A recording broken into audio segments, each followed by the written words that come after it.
11वीं क्लास जो अॼोको टॉपिक आहे क्यूब रूट ऑफ यूनिटी।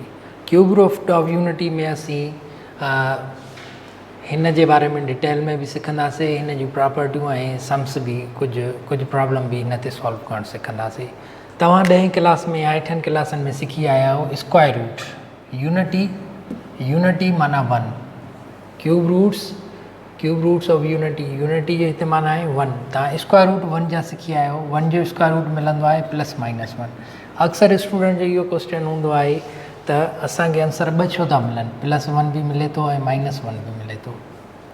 त मेन थीम इहो आहे, जॾहिं बि तव्हां nth रूट फाइंड कंदव कंहिंजो बि, स्क्वायर रूट माना 2 रूट्स, क्यूब रूट्स माना 3 रूट्स ऐं 4th रूट यानी 4 रूट्स, 5th रूट तव्हांखे 5 आंसर्स मिलंदा। जॾहिं तव्हां स्क्वायर रूट फाइंड कंदव तव्हांखे 2 आंसर्स मिलंदा, जॾहिं क्यूब रूट्स फाइंड कंदव त 3 तव्हांखे आंसर्स मिलंदा। ही स्क्वायर रूट, ही क्यूब रूट ऐं ही 4th रूट ऐं ही 5th रूट, सॉरी 1 जो 5th route.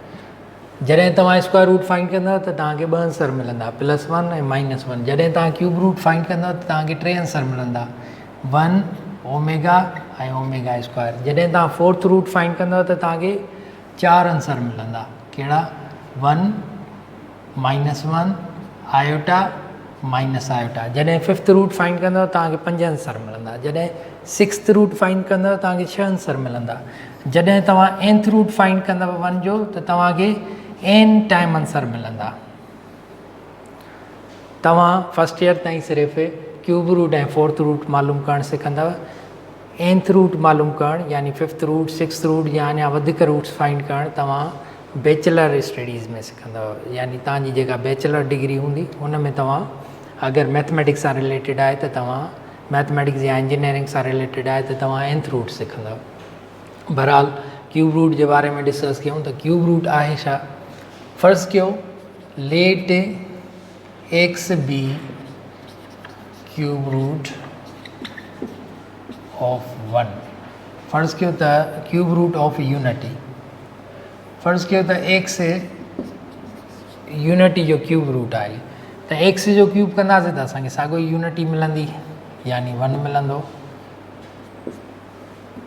Therefore x cube equal to 1। 1 हिते पॉजिटिव आहे, लेफ्ट साइड खणी ईंदासीं त नेगेटिव थींदो, x क्यूब -1 इक्वल टू 0। हिन जा असां फैक्टर्स मालूम कंदासीं। 10वीं क्लास में तव्हां a क्यूब - b क्यूब फार्मूलो सिखी आया हो। a क्यूब - b क्यूब छा जे बराबरि आहे, a cube - b cube equal to a - b a square plus ab plus b square. ही तव्हां 10वीं क्लास में फार्मूलो सिखी आया हो। हिन फार्मूला जी मदद सां हिन जा फैक्टर्स फाइंड कंदासीं। अगरि हिते प्लस हुजे हा त हिते बि प्लस अची वञे हा ऐं हिते माइनस थी वञे हा। बहरहाल ही माइनस जो फार्मूलो आहे त इन ते हिन जा फैक्टर्स मालूम कंदासीं। x cube -1 cube equal to 0, इन जा फैक्टर्स थींदा x - 1 x जो स्क्वायर, ॿिन्ही जी प्रोडक्ट, ॿिन्ही मल्टीप्लिकेशन x ऐं 1 जी x थींदी, पर साइन असीं चेंज लिखंदासीं फार्मूला मुताबिक़, x + 1 जो स्क्वायर यानी b स्क्वायर, b जो स्क्वायर 1 जो स्क्वायर इक्वल टू 0। हाणे हिन खे सॉल्व कंदासीं। ॿई मल्टीप्लिकेशन में आहिनि त मल्टीप्लिकेशन आहिनि, तंहिंजे करे या त ही 0 जे बराबरि आहे या त ही 0 जे बराबरि आहे। ईदर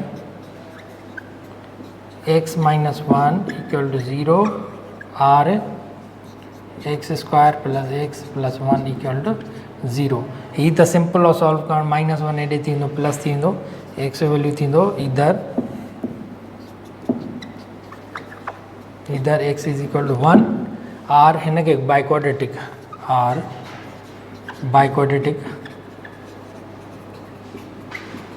फार्मूला, क्वाड्रेटिक फार्मूला कहिड़ो आहे, x is equal to -b plus minus square root of b square -4ac upon 2a। Here हिते a जो वैल्यू 1 आहे, b जो भी वैल्यू 1 आहे ऐं c जो वैल्यू भी 1 आहे। देयरफॉर